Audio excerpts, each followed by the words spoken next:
if there are no objections. Garen, if I can ask you to help us to go live on YouTube, and Prabha, if you can wait about 20 seconds before beginning, Okay. that would be great. Thank you very much. Good luck, everyone. Thank you.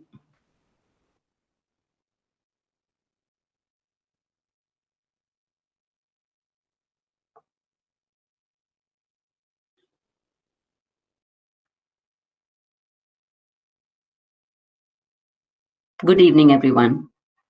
My name is Prabhas Shetty. I am chair of the project board within Kingston Race and Equalities Council.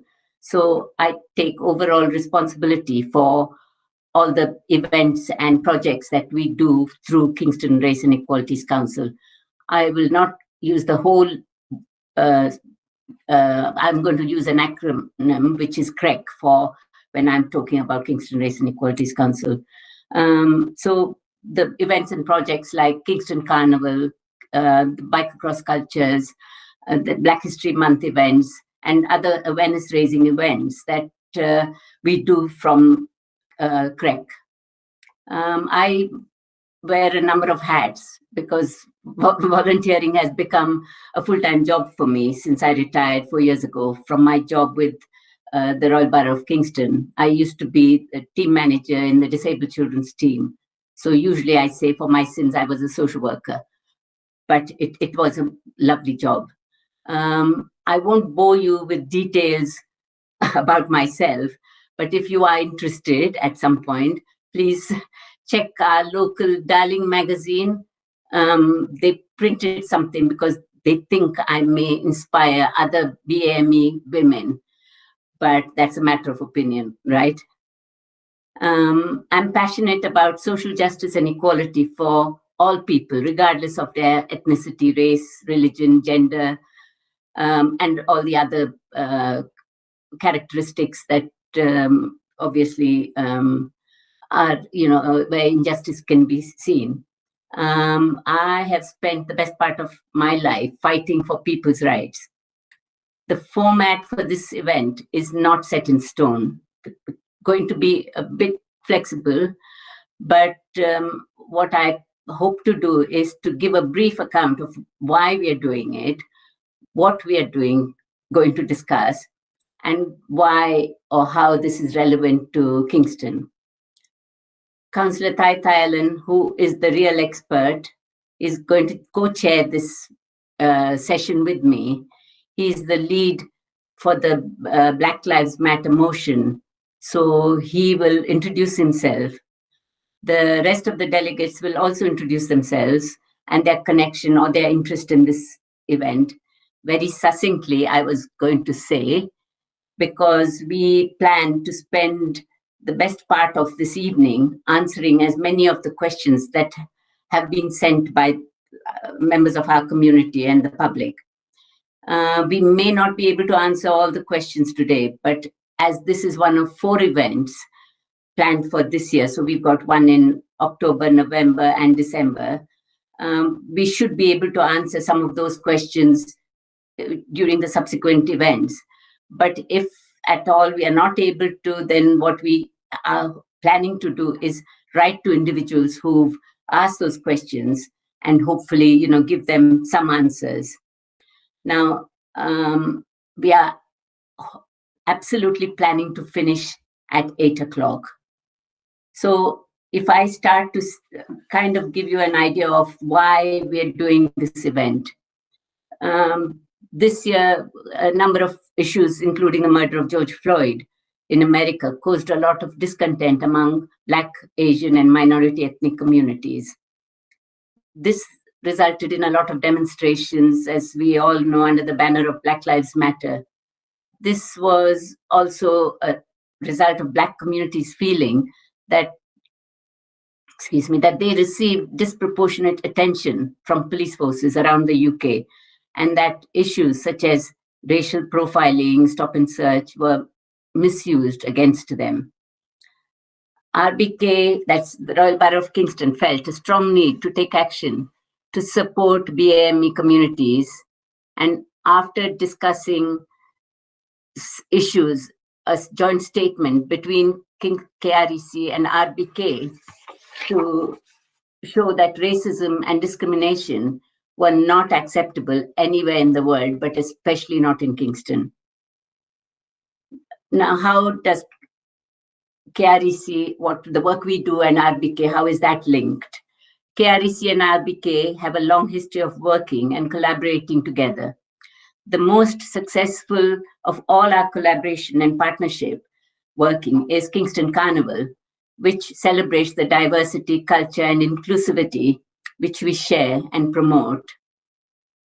What is good about our Royal Borough? RBK has supported KREC to do the work that is so important.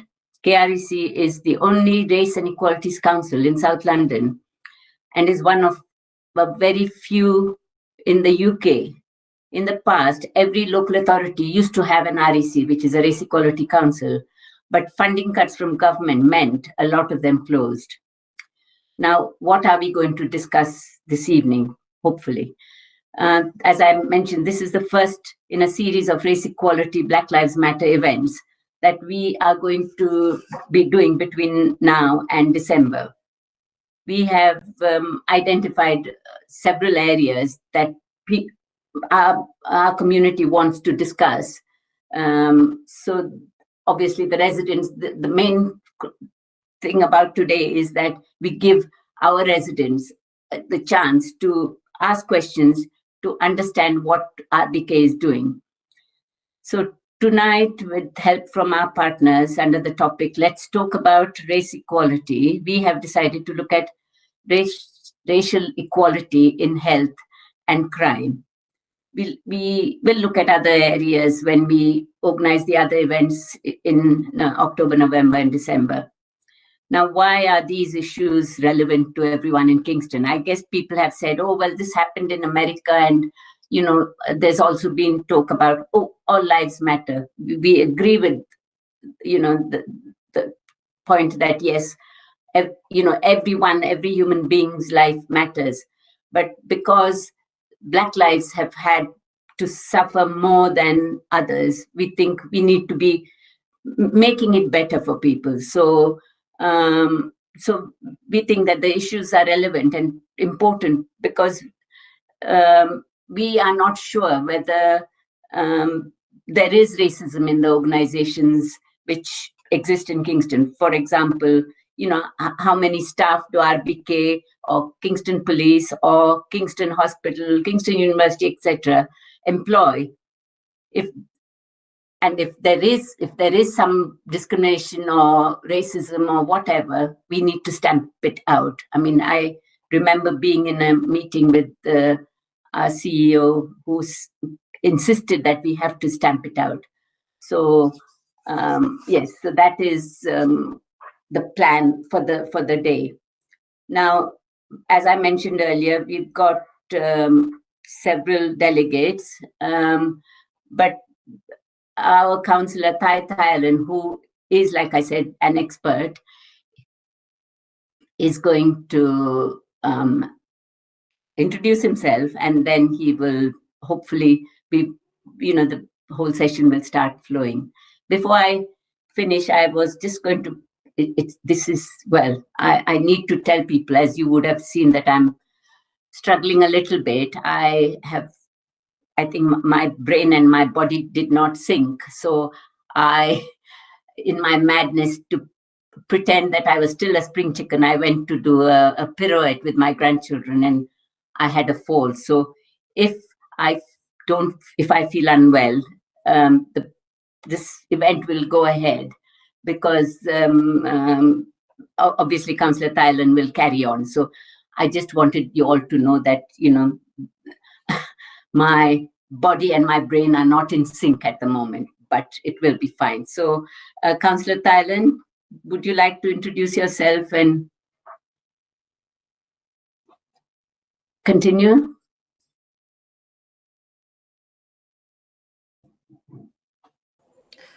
Councillor Thailand, you're on mute.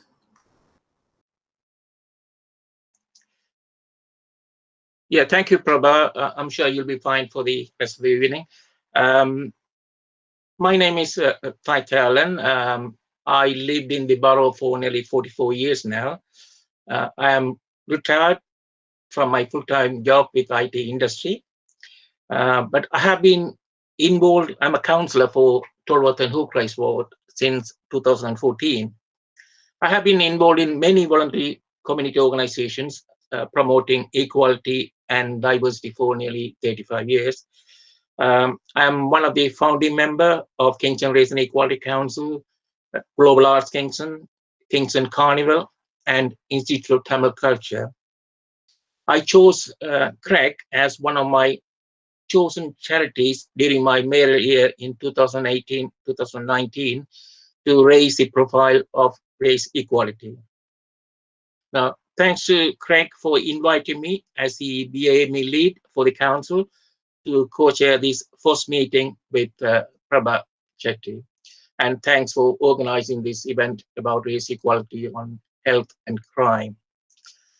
Now, I would like to ask the panel members to give a brief introduction of yourselves and your connections to the issues we are discussing this evening. I know Ian Thomas, the CEO for the Kingston Council, is not here yet. So can I ask Iona to start introducing yourself, please? Yes, thank you, Councillor Thailand. Good evening. I'm Iona Liddington. I'm Director of Public Health here at Kingston Council, and I oversee the population health and wellbeing, working with partners like the NHS and community health services and the voluntary sector, looking at the health and wellbeing, including looking at disadvantage and inequalities in health across the borough. So it's great to be here this evening. Oh, thank you. Dr. Victor Lisa? You're in mute. Okay. Thank you. Good evening, Councillor. My name is Victor Elisa. I served as a police officer for 35 years, working in 3 forces. I finished in the Met in 2017, working at Haringey and leading the diversity unit for the Met. And during my time in the Met, I worked quite closely with John Azar and a few of the other wonderful people around London who worked on our independent advisory groups. And after retirement, I continued working, doing some charity work, and I sit on the board of KREC, which is how I got involved with working with KREC and got involved in this event. Oh, thank you. Can I ask Nicholas Hackett Peacock to introduce yourself, please? Good evening, Councillor. So I'm Nicholas Hackett Peacock. I'm the current Chief Inspector of Neighbourhoods for the South West BCU, which covers Kingston, Wandsworth, Merton and Richmond. In addition to this role, I'm also the Committee Secretary for the Met LGBT+ network, and have been really passionate since starting my service within the Met to see actually how can we break down barriers between our local communities and the Met Police, and actually reach out to failed to reach communities, actually realising that we need to break the barriers down and make people feel safe to come forward to us, as opposed to sort of feeling that communities previously weren't reaching out to us to work 2 ways. So I'm very sort of passionate to be part of this meeting this evening. Thank you. Yes, the young student, Saliha Abdulrahman. Hi, my name is Sally. I don't quite have as much experience as everyone else on this panel, but I've just finished sixth form in Tolworth Girls' School, and I'm going into uni in London this September. And I guess I'm just here to kind of voice of the youth in relation to obviously how Black and minority ethnic groups are treated in the health sector and the crime sector from what I've experienced, and yeah, that's it. Thank you very much. Now, I just would like to look at why it's important to discuss racial inequality at this point in time.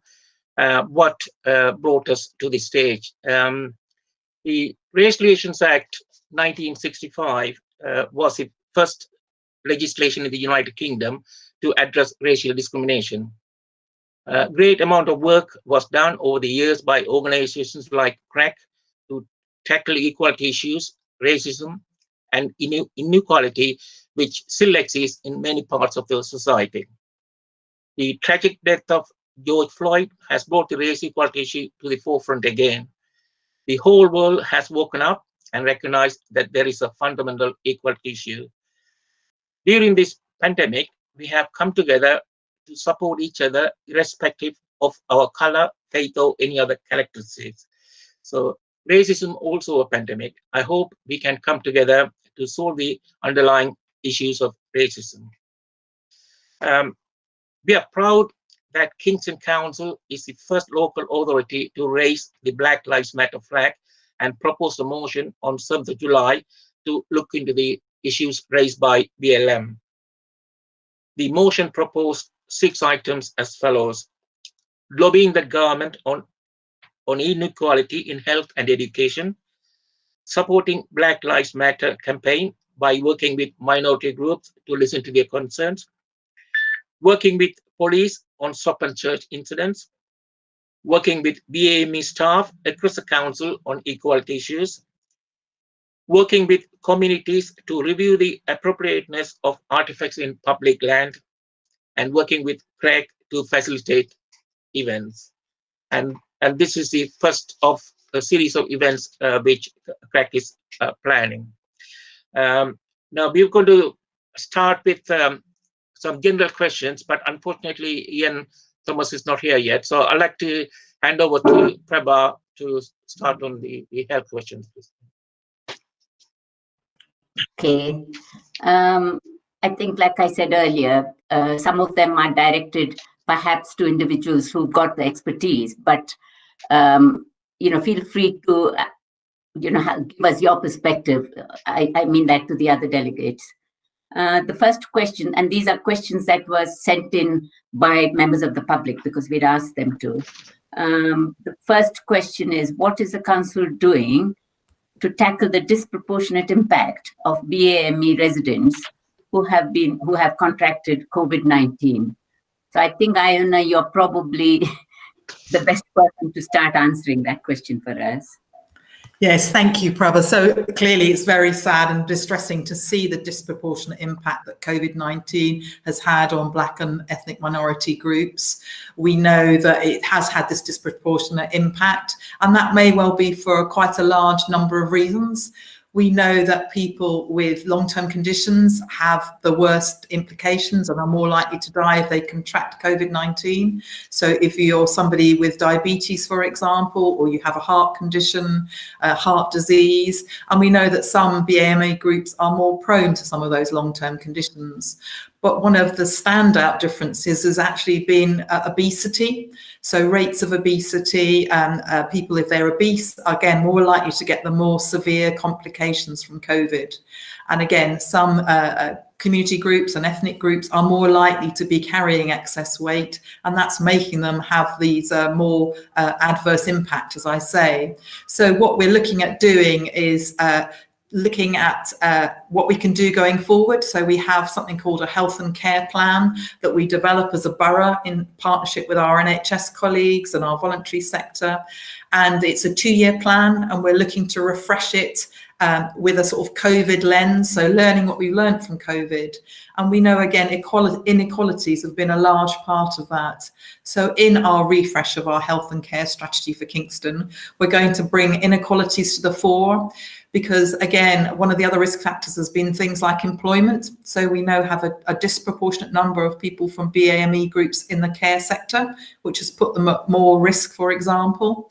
They may well be in more crowded accommodation, which again increases the risk of transmission of infection. So it's looking at all of these different factors that may make people from BAME groups more likely to contract the virus, more likely to spread it, and more likely to have these very adverse and potentially have death, die as a result, which is absolutely what we don't want to see happen. So looking at those wider determinants of health, like employment, like housing, access to green space, will be part of what's in our health and care plan refresh, but also looking at care and provision. So looking at what we're doing in terms of addressing obesity, trying to make sure people have got access to a healthy diet and places to be physically active, because that will actually affect people's risk, if you like, for all sorts of diseases. It just happens that COVID has very much shone that light on people that are more likely to contract it and spread it and have the worst outcomes from it. So we're going to use our health and care plan to address some of these inequalities and improve the outcomes for local people. And as a result, it will disproportionately improve the outcomes from people from our BAME groups.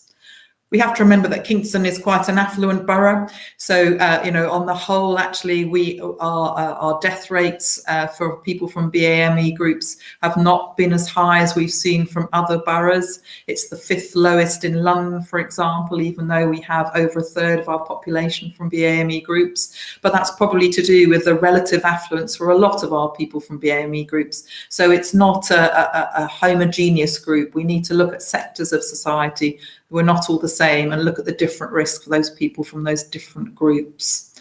So I hope that's a start of an answer, but happy to explore it and bring it more into a discussion as you wish. No, that sounds really good. And perhaps as we move along, there might be things connected to it, or, you know, like my questions you might already have answered anyway. So, but if we can move on with question number 2, which said, why do the panel think, sorry, I think that was specific to health, so I won't ask the other delegates if they've got any more to add, but there's always the opportunity later on for people to make suggestions. So the second question is, why do the panel think BAME residents have been more affected by the lockdown and the economic slowdown that's followed? Now, I know that some of what you said obviously covers that question, but if you could add a little bit more if there is, but I would also like to ask Nick and the other delegates if they've got their own perspective on why this has happened. Sure, so if I make a start then, so I think we know that large numbers of people have been affected from their mental health, their mental well-being has been dramatically affected, and that's across all age groups. And in fact, as we do more research, it seems young people again are more likely to have suffered poor mental health as a result of lockdown. It's not just older people or people that have been having to shield behind doors. It's been very isolating for a lot of people, particularly they have been in at-risk groups and had to shield and not go out at all for many, many weeks. But we also know that for people from BAME groups, they often struggle to, partly because of stigma around mental health, to maybe talk about it, disclose it, tap into services. There's a lot available online now, but again, if people are not familiar with going online to ask advice and put in searches, it can be an area that they feel a little bit unsure of. So I think it's many reasons, potentially cultural as well, and the stigma, as I say, around perhaps discussing mental health. It's seen as a weakness for some cultures. So trying to get over that and realizing actually 1 in 3 of us will suffer from a mental health problem, be it anxiety or depression or more extreme mental illness. So it's a very, very common thing to happen in life, and it doesn't last necessarily for a long time, and actually there's lots of evidence the sooner people get support, the better. So it's a plea for people to not feel that they have to hide it away and feel ashamed about it, to talk about it, to ask for advice and information. And that could be from friends, it could be from somebody like your GP, but we also have something called Connected Kingston, which is a service that we've got. It's based on the web, but we also have a group of staff called Community Connectors, based out in the community, and they're really good people to have a chat with, try and get some of the weight off your chest, and they can help you put in touch with other local services. And often it's things like sewing groups, poetry groups. It's not health groups per se, and we know that connection really improves people's mental health. So it's looking at that array of things that are available, and again, it's across the life course. There's something available for everybody, so I'd really recommend people looking at Connected Kingston to see what's on in their area. Thank you.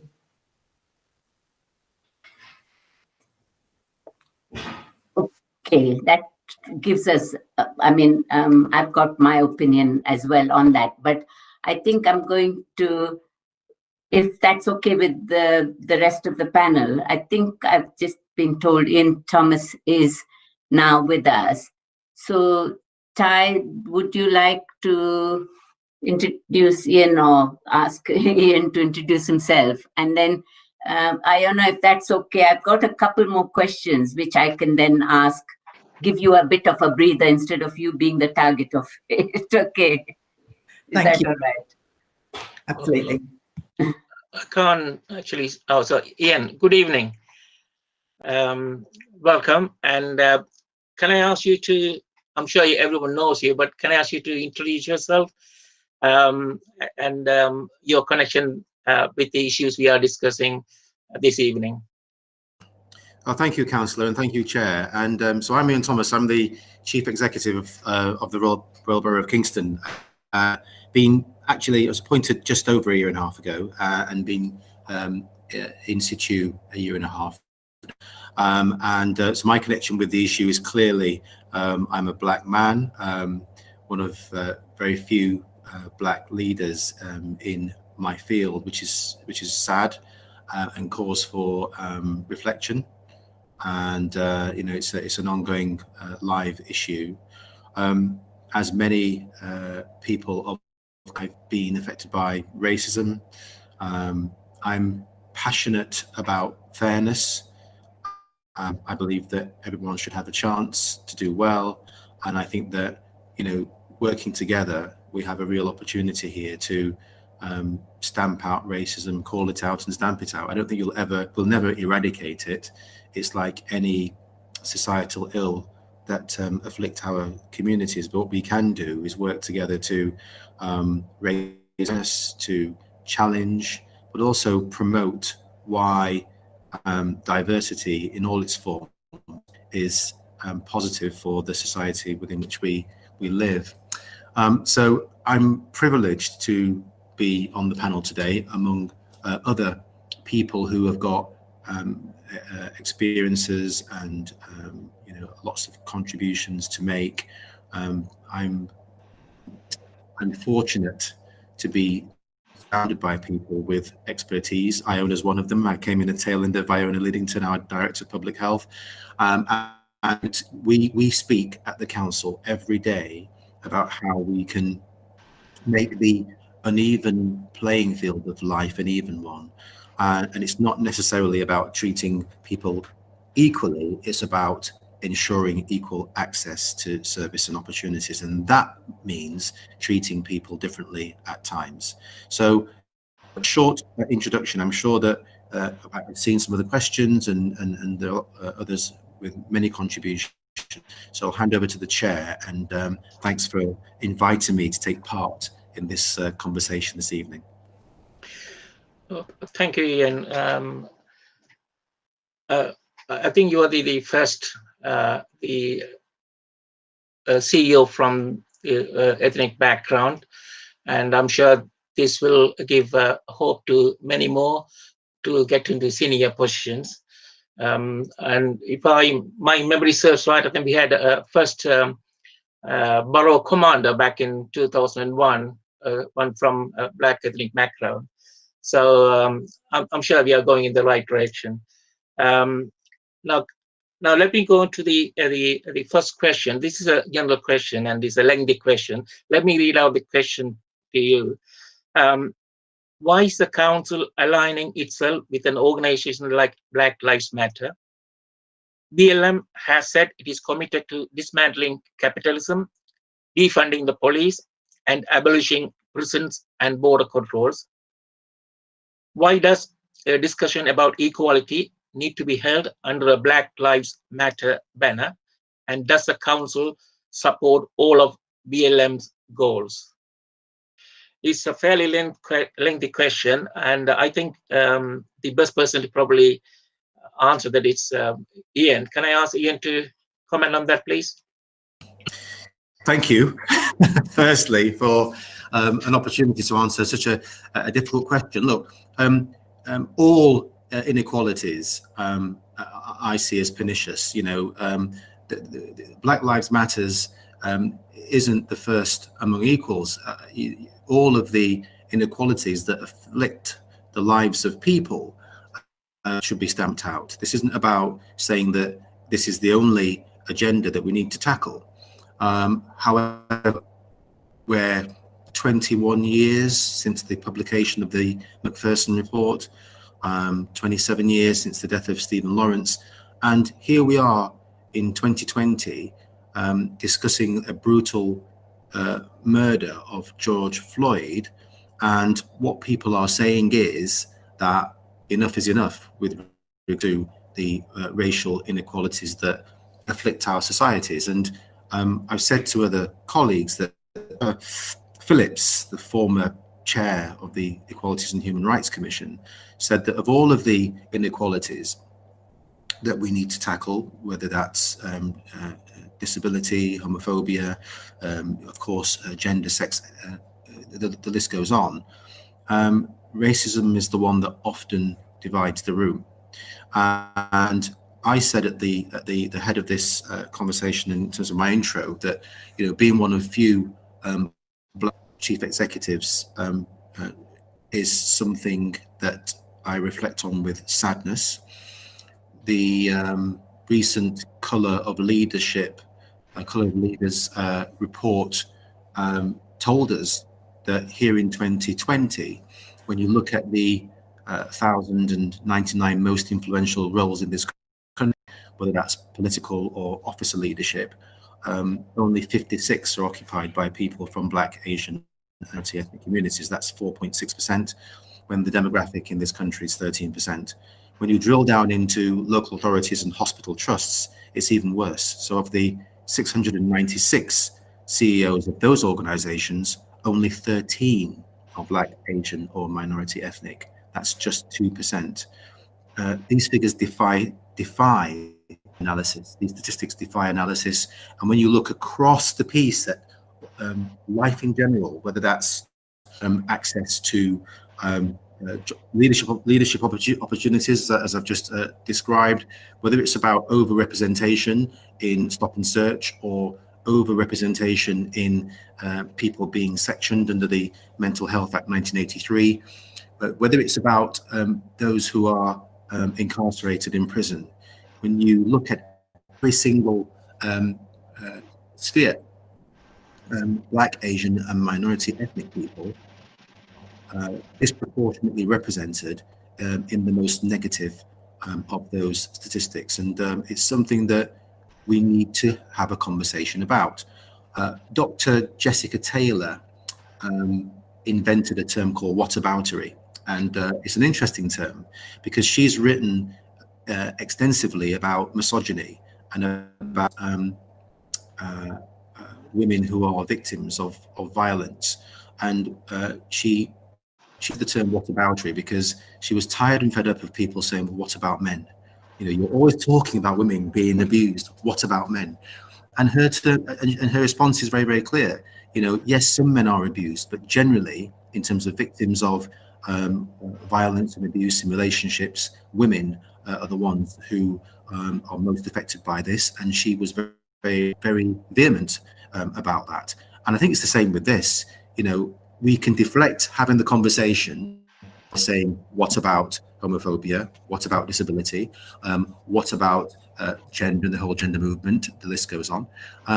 But what we're saying is, let's discuss this.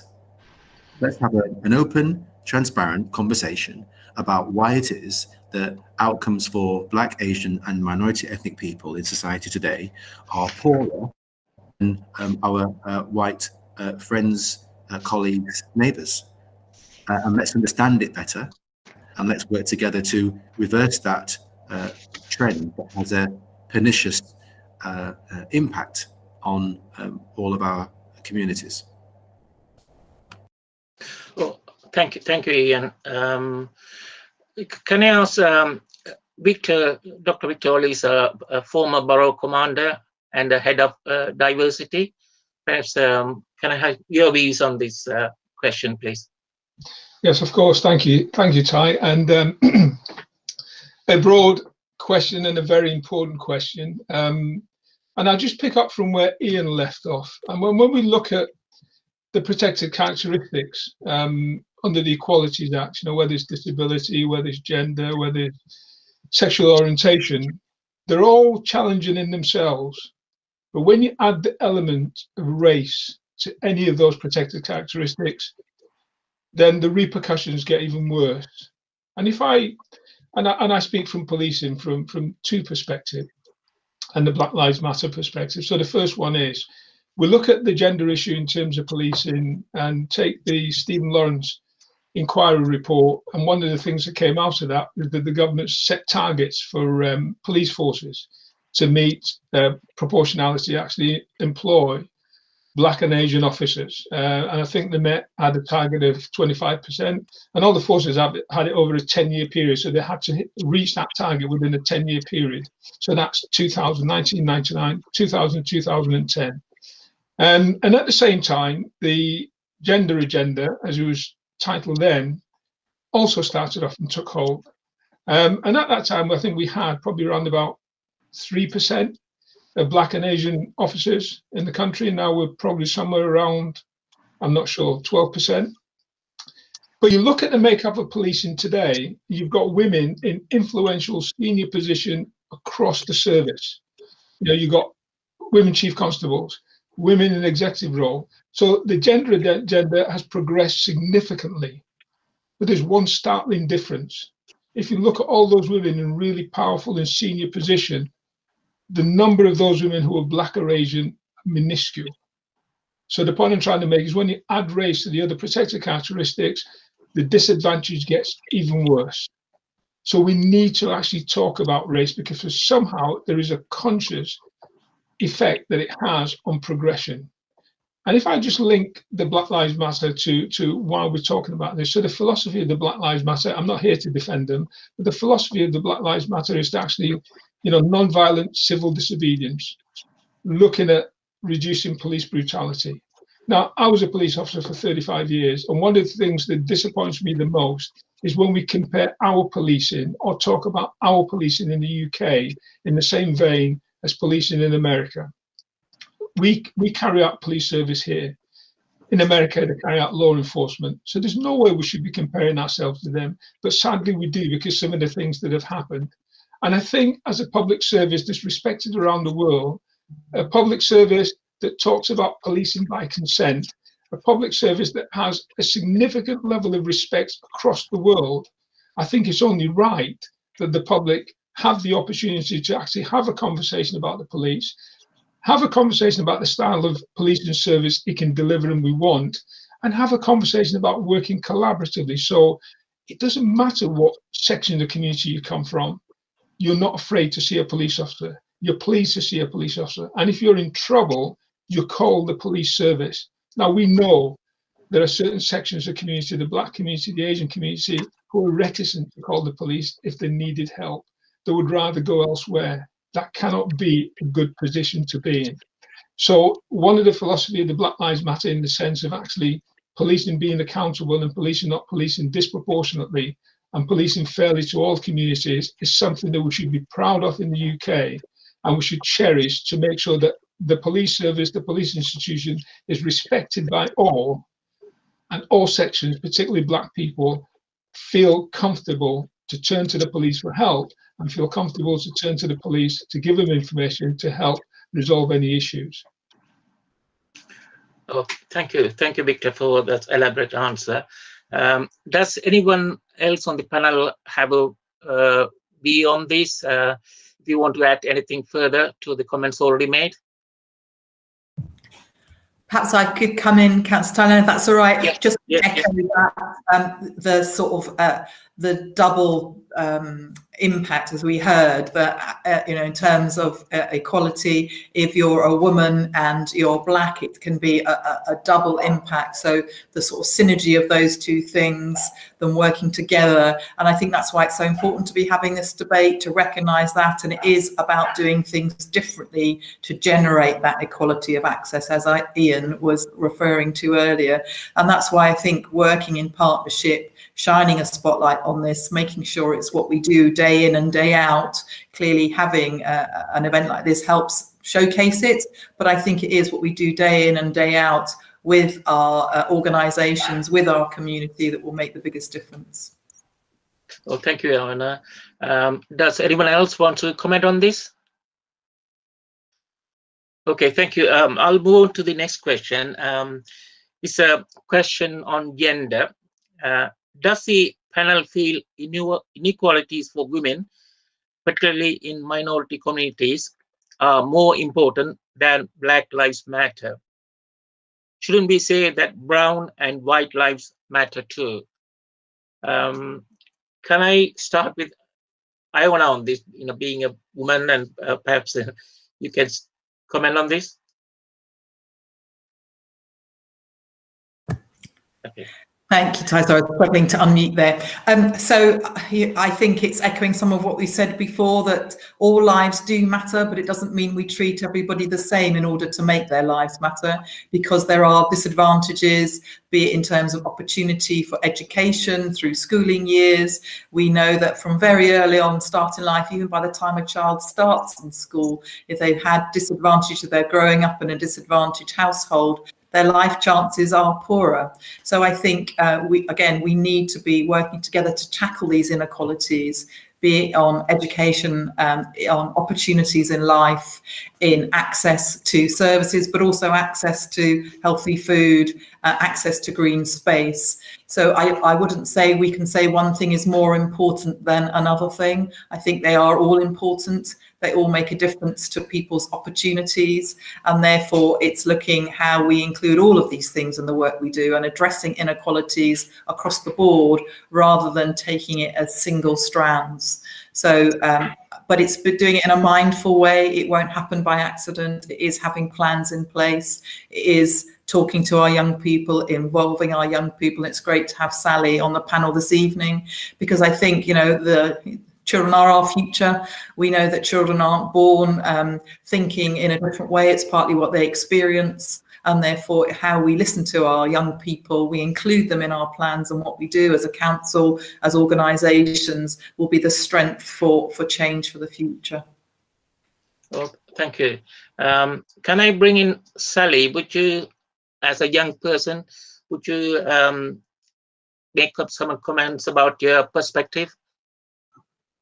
I feel like one of the main things that we need to tackle is actually allowing the young people to actually voice their own opinions and experiences in this, because like so many people that I find, so many people that have opinions on this and like kind of want to state their own, kind of want to say like stuff like, oh, what about everyone else? Not just about like Black Lives Matter, not just about Black women, what about everyone else? Like they haven't gone through it like firsthand, and the youth are going through it a lot. Like I have personal experience where it's like I've had to compromise some of, because I am a Muslim as well, and I've had to compromise some ways that I dress or just some ways that I look, just because I wanted an opportunity in like an insight day or a work experience day or something, and it shouldn't happen. And this is why we say like like a Black Lives Matter, or to increase awareness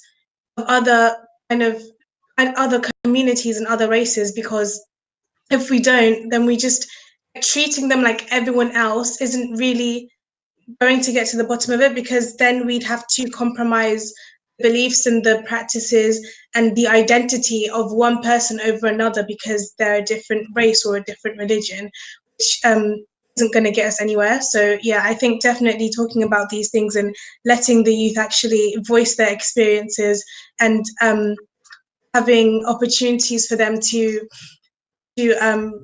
change these for them as they grow up and for the people coming after us. So yeah, I think that's it. Okay, thank you.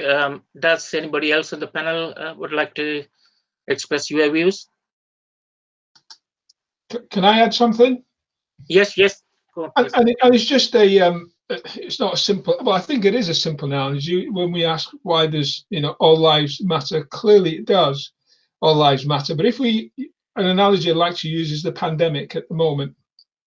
And if we take the last 4 or 5 months, in terms of medical focus, we've been focused on the pandemic, how we reduce the infection rate, how we reduce the death rate. But that doesn't mean that all the other serious illnesses that people are actually afflicted with at the moment doesn't matter. So it's cancer, heart disease, obesity, they all matter. But we just have to deal with an issue that's absolutely critical at the moment, and it's a pandemic. So when we talk about Black Lives Matter, race is the critical issue at the moment. The killing of George Floyd has actually brought it to a position where we just cannot walk away anymore. So this will not always be the case. Race will not always be the pinnacle of the things we need to deal with. But at this particular moment in time, it is the most pressing. That's why we're focusing on race. That's why it's important to focus on race, to try and get some traction in terms of how we reduce, resolve, mitigate some of the devastating impact that racial discrimination, racial injustice have on Black and brown people. And that's why Black Lives Matter at this particular moment in time. Thank you, Victor. Does anyone else want to make any comments? Okay, thank you. I'll move on to the next question. This is about young people. How can young people contribute to the issues which are currently taking place with regards to racial equality and Black Lives Matter? I think, Sally, you already answered some of it, but perhaps you can start on this question, please. I think, I feel like the platform that most young people use right now is social media to voice their opinions and you know, their thoughts on like Black Lives Matter and everything. But I feel like that's not the most productive platform to share it on, because around that platform is kind of everyone that kind of thinks the same. So they'll probably have their own friends and like-minded people on their platforms. But I feel like young people especially should start voicing this up, like to their teachers or their heads of year or things like that, or even going up to people in their local council, so they can actually spread this awareness to places where it might not have reached, where they would talk to each other normally on. So yeah, I feel like social media is very, very helpful. I feel like to the extent that if it actually gets out there to people that need to hear it, because so many people are hearing it again and again and again. There are people that aren't hearing it at all. So we as young people do need to get to those people who aren't hearing it at all and actually try and actively make a change in that sense. Yeah. Oh, thank you, Sally. Now, can I bring in Chief Inspector Nick?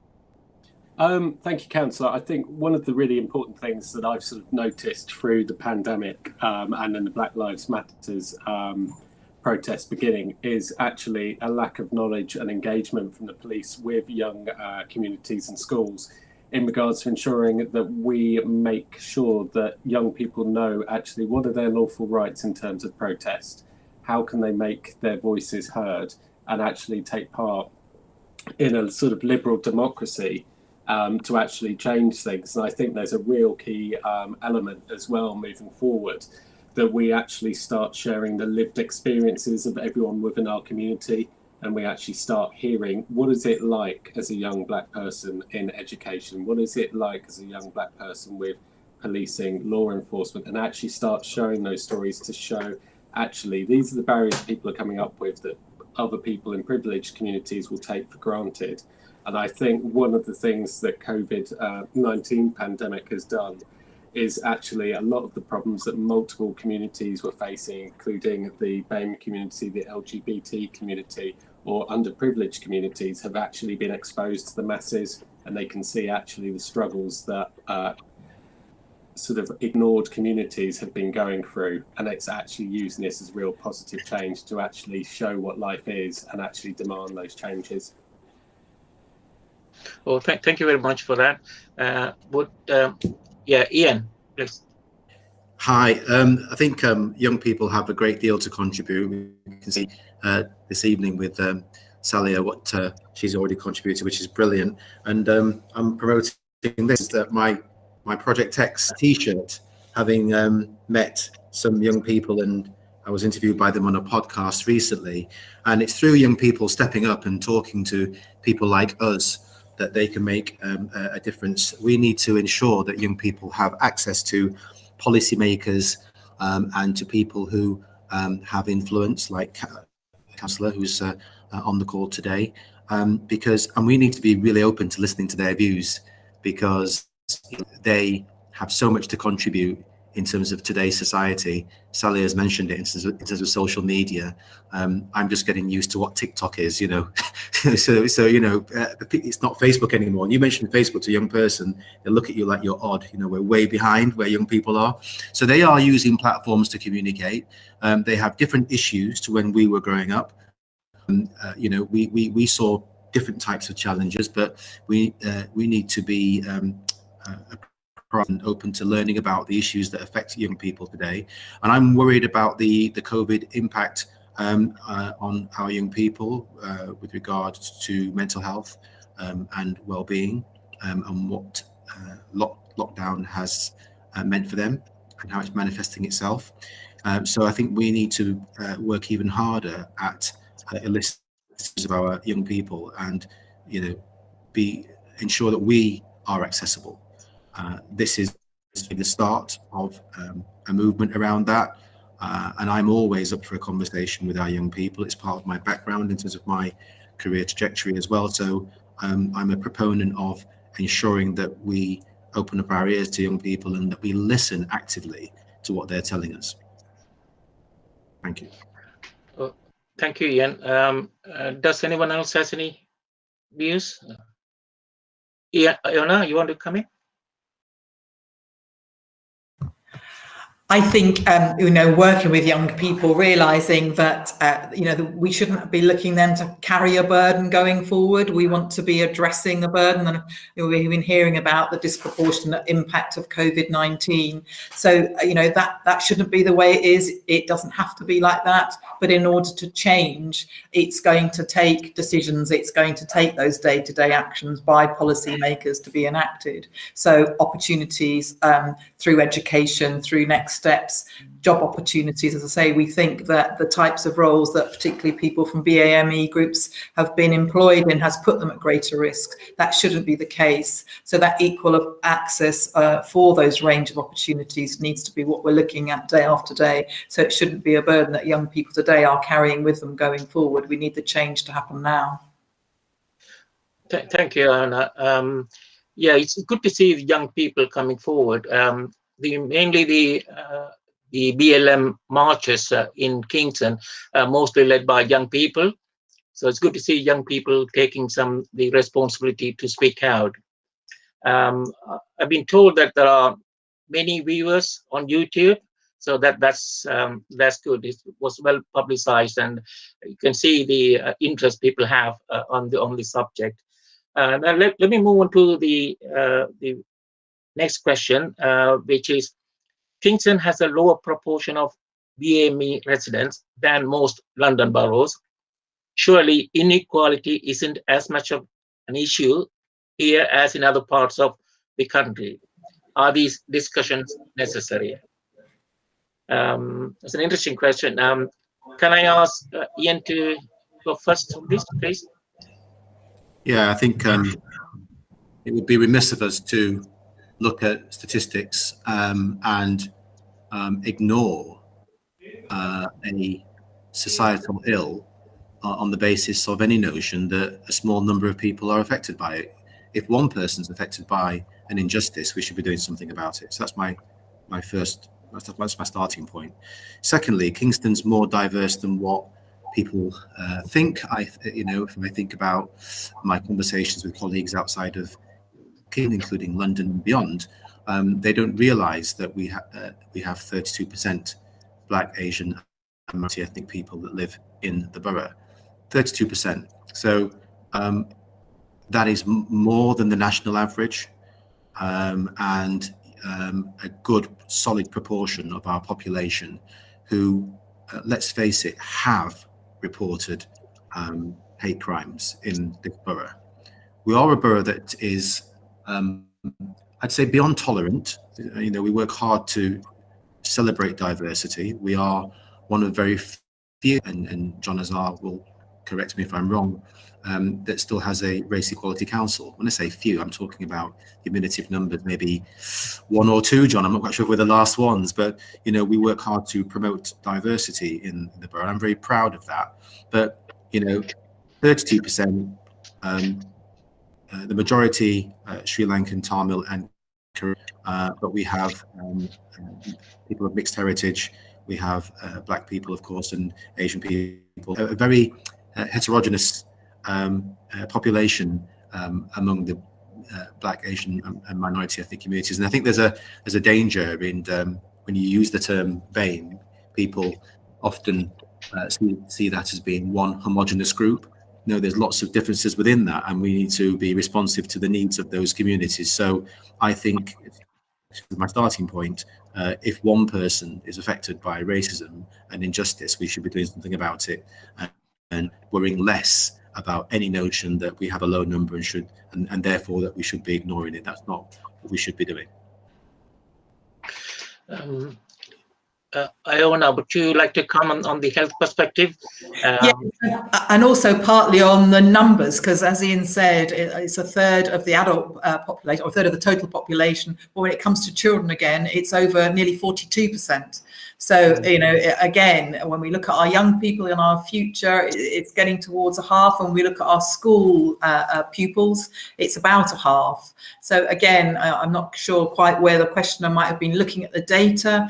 We have our data on our website, Kingston Data Observatory, which gives you an up-to-date picture. And we know our proportion of our population from BAME groups is growing. So it's absolutely vital that we, you know, this is the focus of our discussions, that we do need to see equality of access to our services, for example, and not just assume that because some people from BAME groups are at greater risk of certain health conditions, that's inevitable.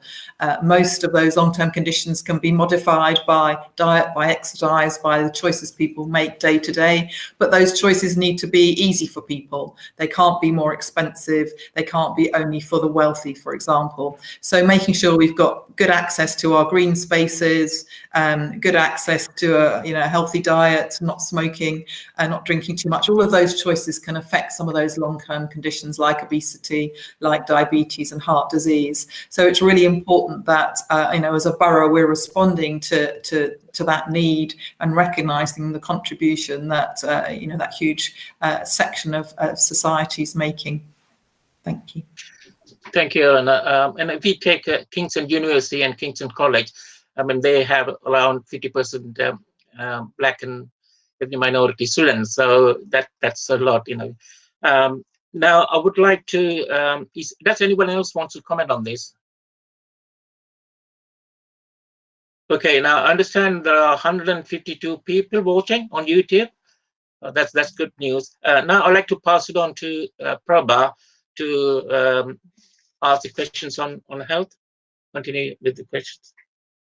Thanks, Councillor Thailand. I think Nick wanted to have a quick conversation about the last topic. Nick, is that right?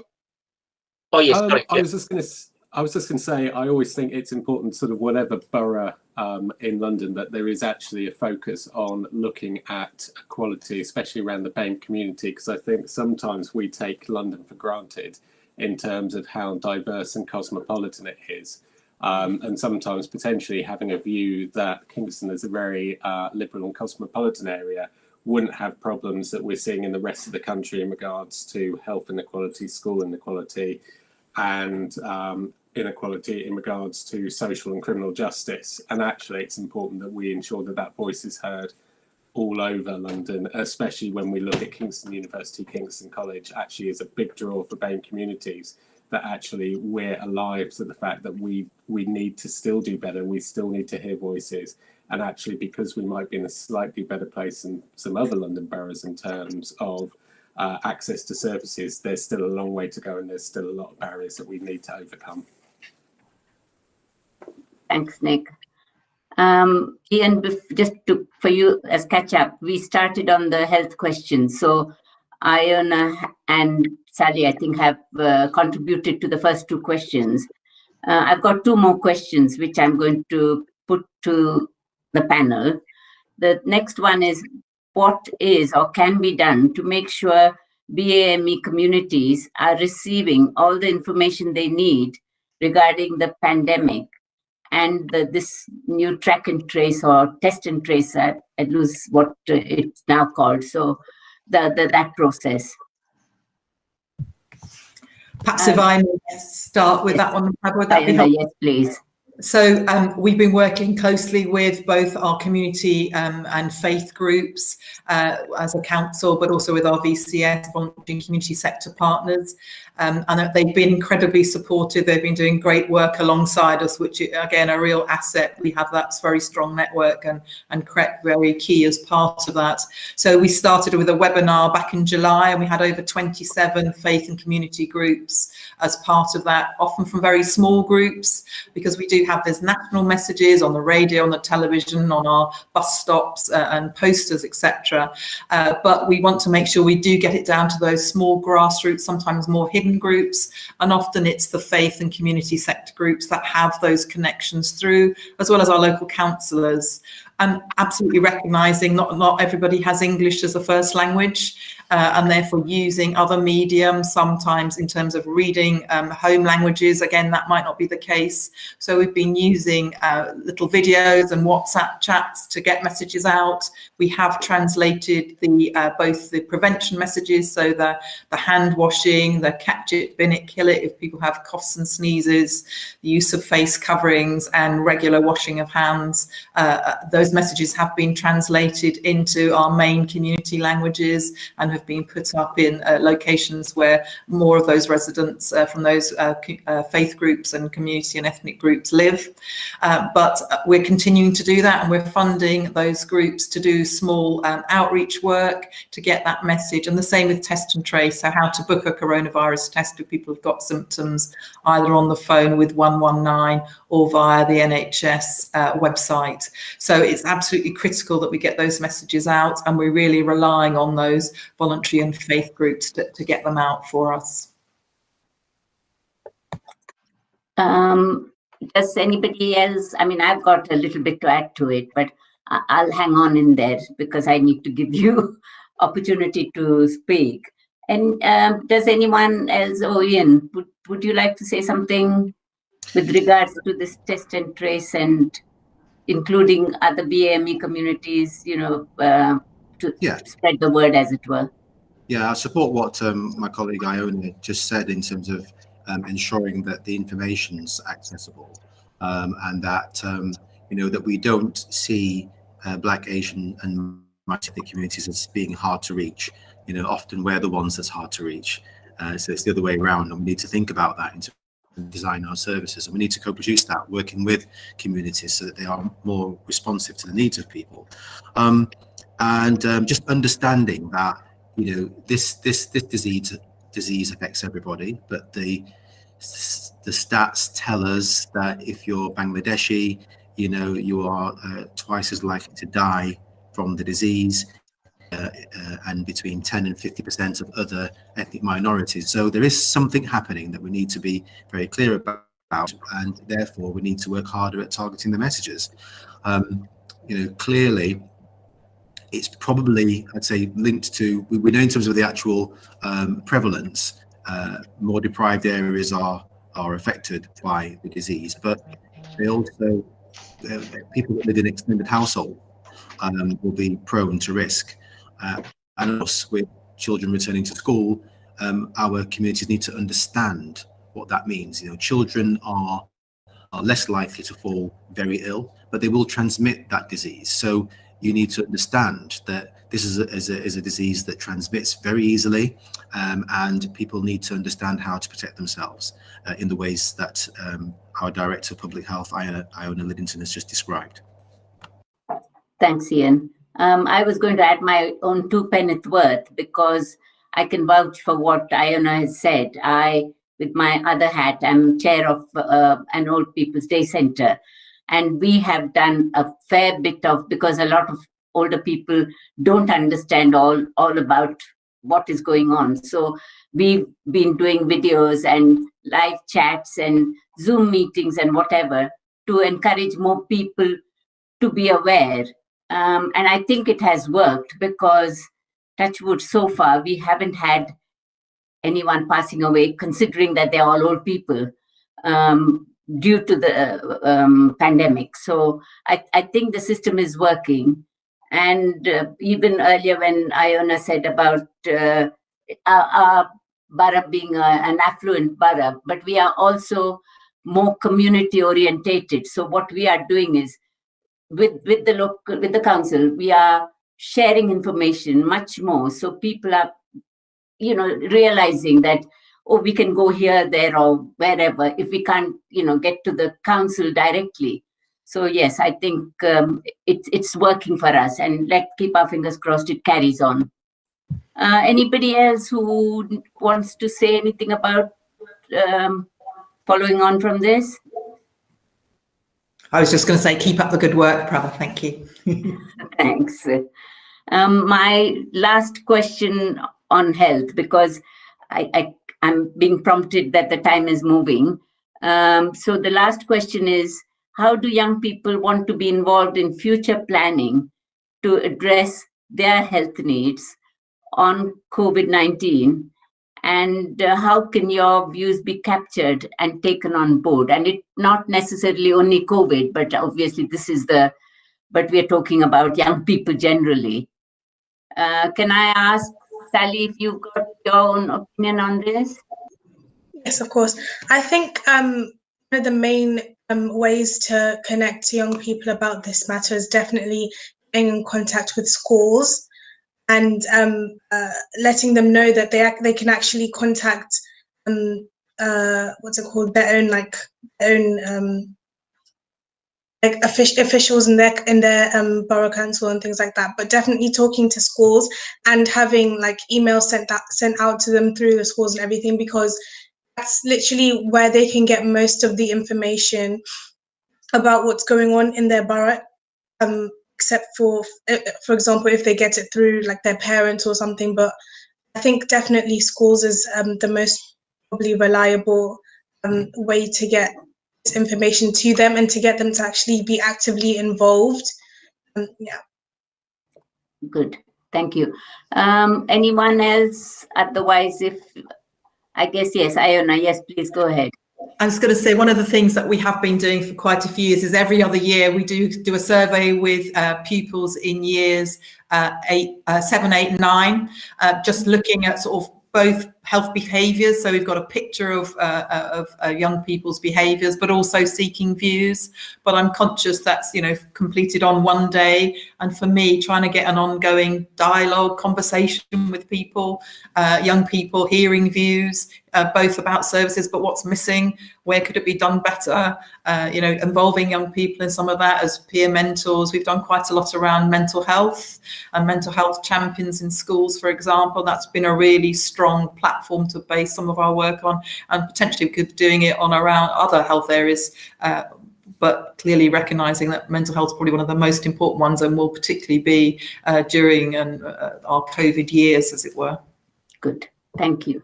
Yes, Ian. Yeah, just to say that we are fortunate in Kingston. We have outstanding children's services in Achieving for Children. So it's not just about schools; it's about settings as well.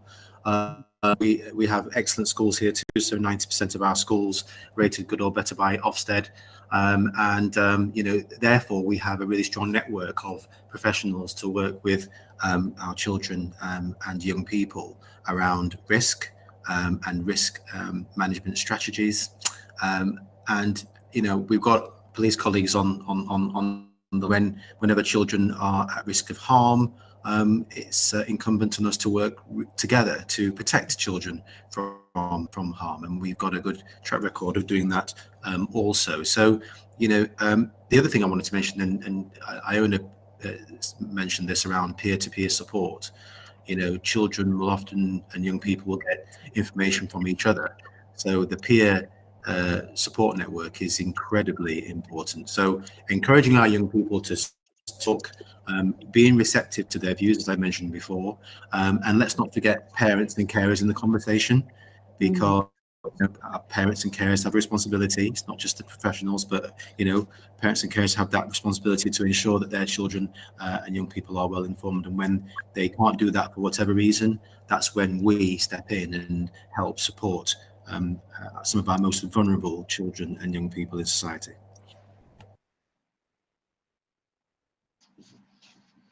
You muted. Prabha, you are muted. Sorry, yes. I was going to say, I'm sure there's more perspectives, but because time is kind of running, what I was going to say is if anybody's got any feedback or comments because of time restriction now, please email them to us. And, we obviously will try and deal with it either during one of the other sessions, or like I said right at the start, we will send private messages to people who have got burning questions or issues. I think, like I said, we've got a few more questions, but in relation to our second topic, which is crime. And so I'm going to pass it over to Councillor Thailand to do that. Thank you, Prabha.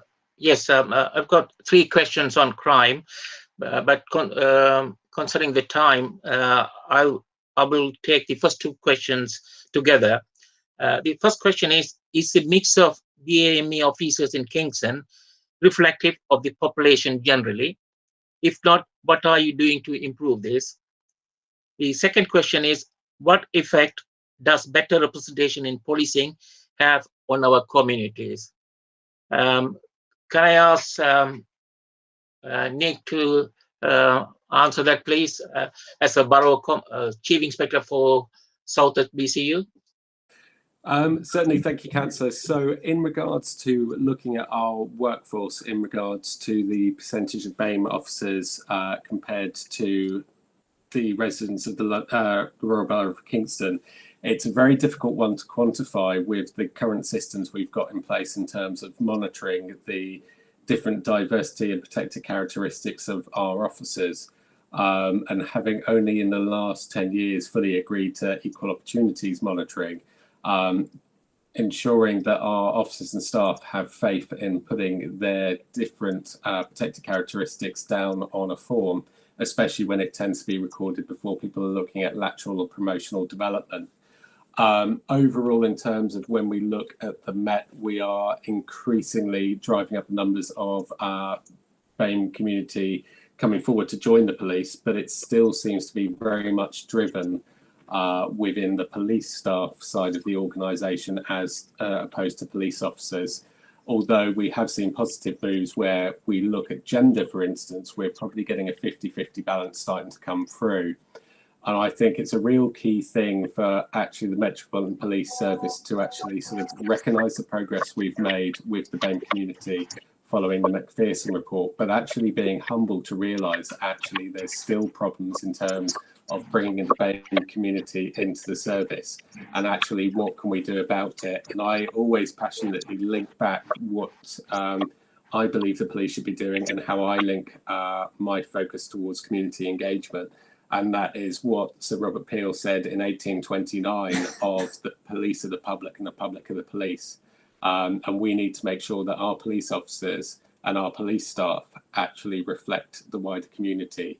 And if we're not doing that, we need to actually realise that these communities are not hard to reach communities, but they're failed to reach communities. And what can we do to actually build confidence and trust? We know when we look at police staff, we've got a higher rate of the BAME community joining. Actually, what have we done to reach into these members of staff to say, what is it that stops you from becoming a police officer? What is it that stops you from becoming part of the warranted ranks? And actually see how we can understand the lived experience to overcome that, because there's obviously going to be community concerns of the legacy of negative policing, which unfortunately still exists to a small amount. But actually we've come a long way, and we've got to engage with communities to show what we've done. I also think it's a sort of really interesting one in terms of looking at where have we got visible role models also within the service. Quite often we're seeing large increases of the BAME community coming in at the lower ranks, but actually what are we doing to make visible community role models to show actually you can progress, you can aspire to, you can link in with people from your own community and other communities to progress within the service and be that helping hand and break down some of those barriers. Because I think it is interesting where you look at the limited numbers coming into the warranted ranks and then the limited numbers that go into the promotion system. Actually, what can we do to break down those barriers? And I think when we can make our service and promotion scheme more reflective of London, we'll continue to build that confidence. Oh, thank you, Nick. Now, can I ask Victor to express your views as a former commander, former officer? Yes, of course. Thank you, Councillor. I just want to compliment and add on to the things that Nick has just said on this. I come from a slightly different perspective. And I just want to start with some stats.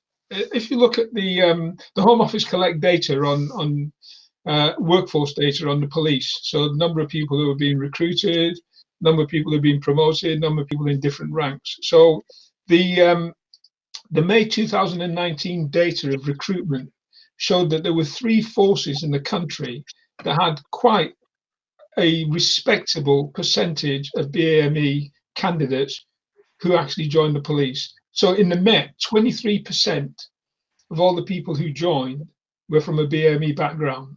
In the West Midlands, it was 24%. So that's nearly a quarter of the people, not who applied, but actually got through the process and joined the police service, were from a BAME background. So 2 things.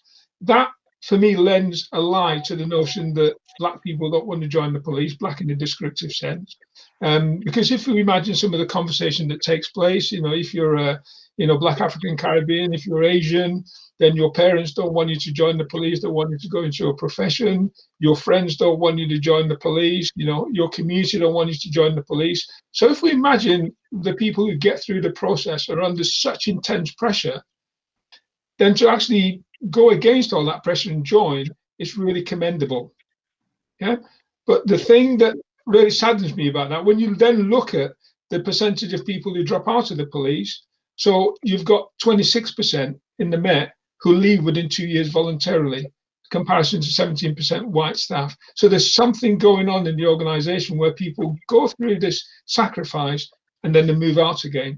So the point I want to make here is, because people are going through this barrier to join, black and Asian people, I think as a community we need to start looking at how do we encourage more to join. Because the policing pays well, it's a good profession, it's a stable profession. How do we as a community actually encourage our young men and women to consider it as a profession, because it really helps on the one hand. But I take into account the police have got to do a great deal to make the environment better.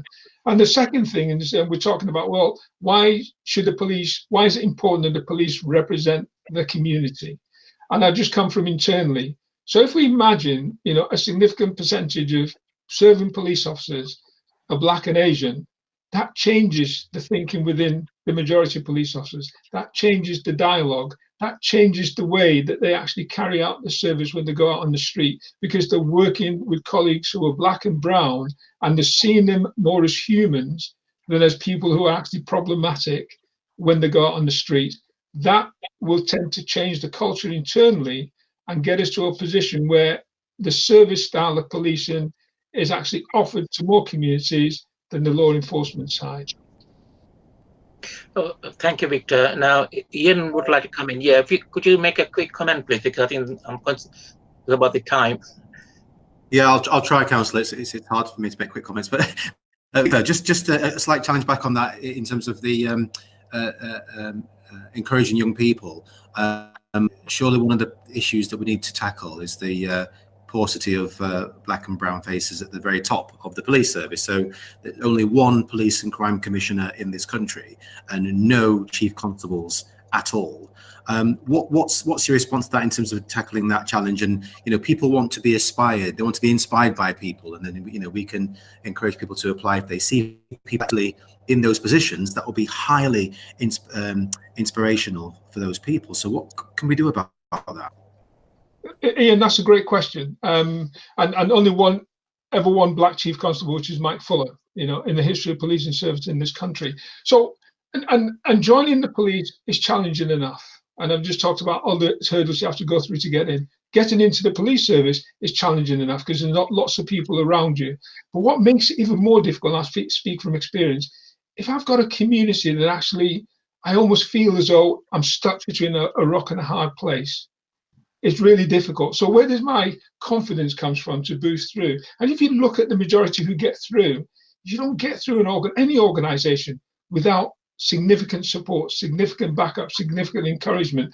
So until we can get into a position where the numbers of Black and Asian people who join are significant, I think for those relatively small number that do join, this is where we can actually support them. You know, whether it's me as a retired officer, whether it's you, Ian, as a chief executive officer, whether it's you, Councillor Taylor, and as actually just saying, you know, all the things you face in there, your white colleague would face, but we're now giving you the support that your white colleagues will get as well. So it gives you the encouragement, gives you the confidence to keep going through those challenges. So that's why I say, if we as a community are actually supporting our Black and Asian officers who are in there, it gives them that additional support to go through the travails that they inevitably will go through.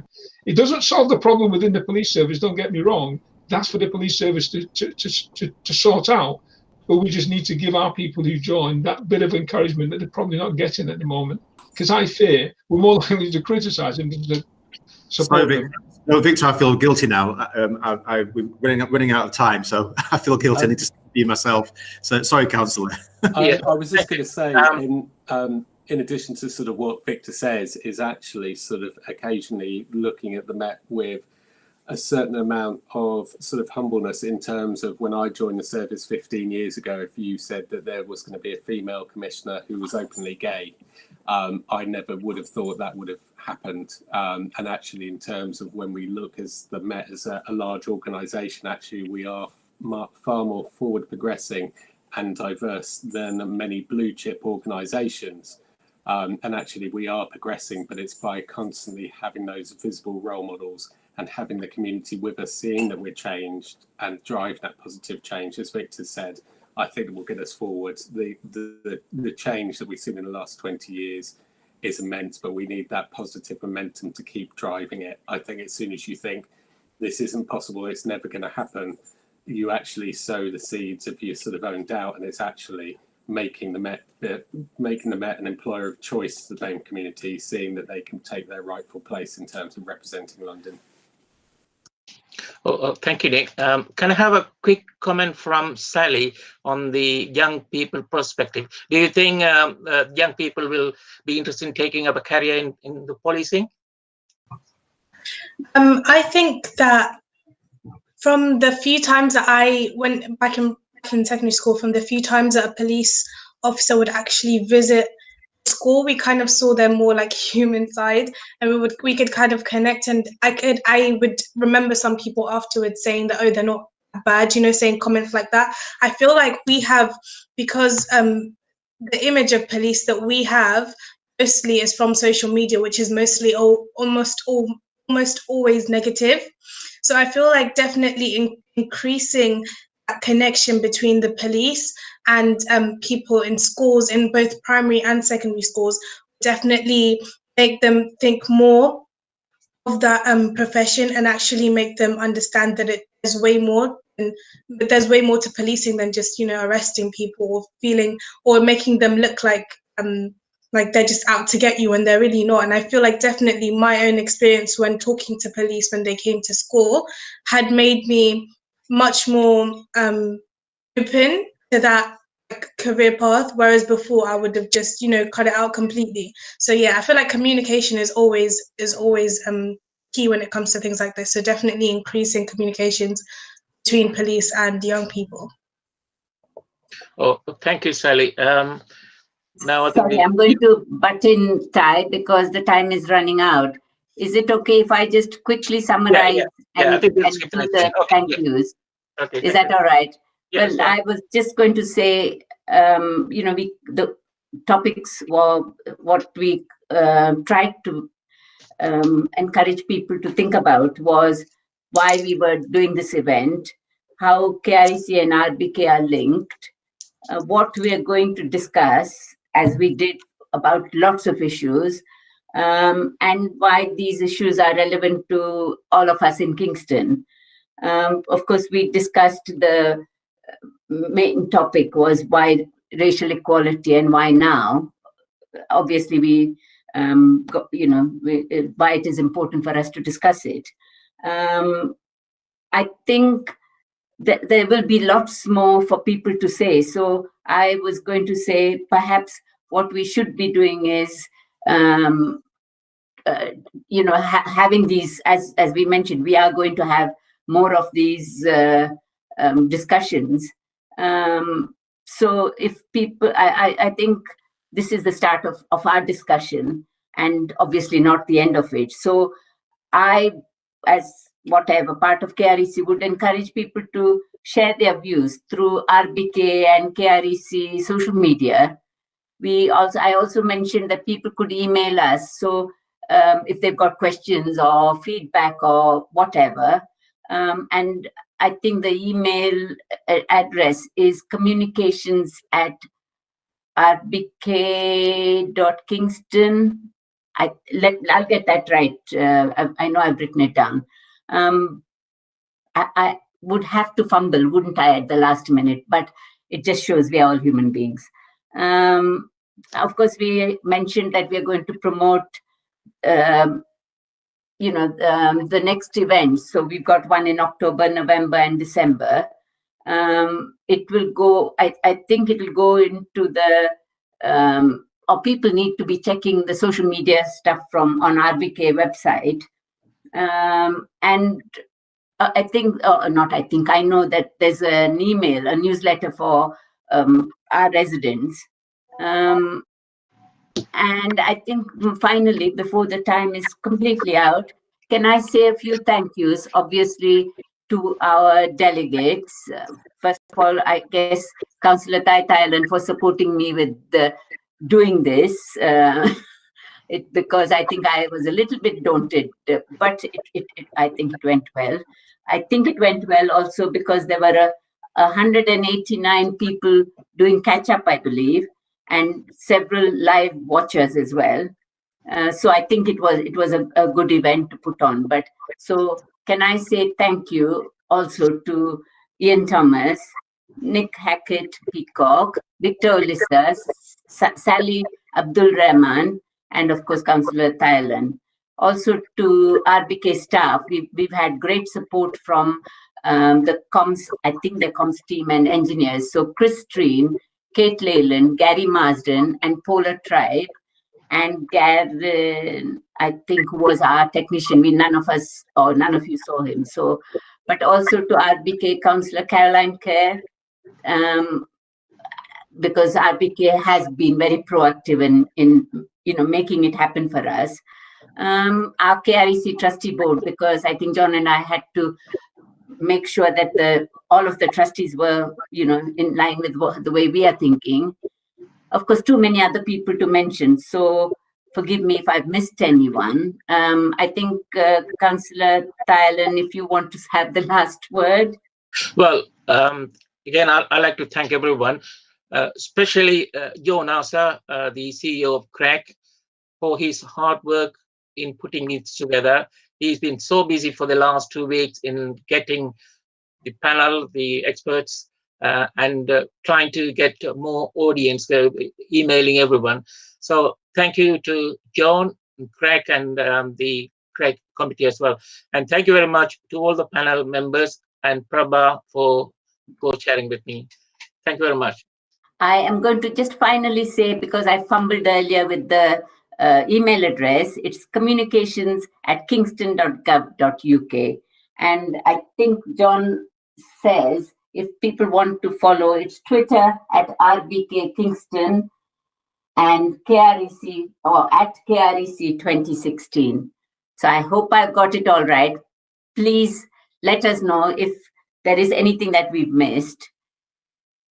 So thank you all, and very good chairing. 2 minutes to go. So last minute, if anybody is desperately in need of saying something, I can give you 1 minute. And I'm desperate to give thanks. Okay, please do. Yeah, yes. I'm desperate to thank Public Health, Iona Liddington, who, you know, has marshalled us through the whole COVID pandemic, and you know, has worked tirelessly with her team on this very same issue to ensure that Kingston's protected. And I know that you all share that. And I know there's a thing there, isn't there, Prabha, when you mention individuals at risk that you miss really important things. So I wanted to say that. Thank you. Yes. It wasn't deliberate. Thank you. Double thank you, and I'm really, really sorry. But like I said, the brain and the body is not working completely. So that's my excuse. I was just going to quickly say, if anyone is viewing this on YouTube and they are interested in finding out more about the police, more about doing a ride along, joining the volunteer police cadets, etc. I'm on Twitter at MPS Nicholas Hackett Peacock. Feel free to send me a DM if you want to find out more details, and I will link within my teams to make sure that we can get you involved with the Southwest BCU. Yes, thank you everyone, and real pleasure, you know, listening to all of the discussions. And I had lots more to say, but I will keep it for next time when I am a listener rather than a speaker, kind of.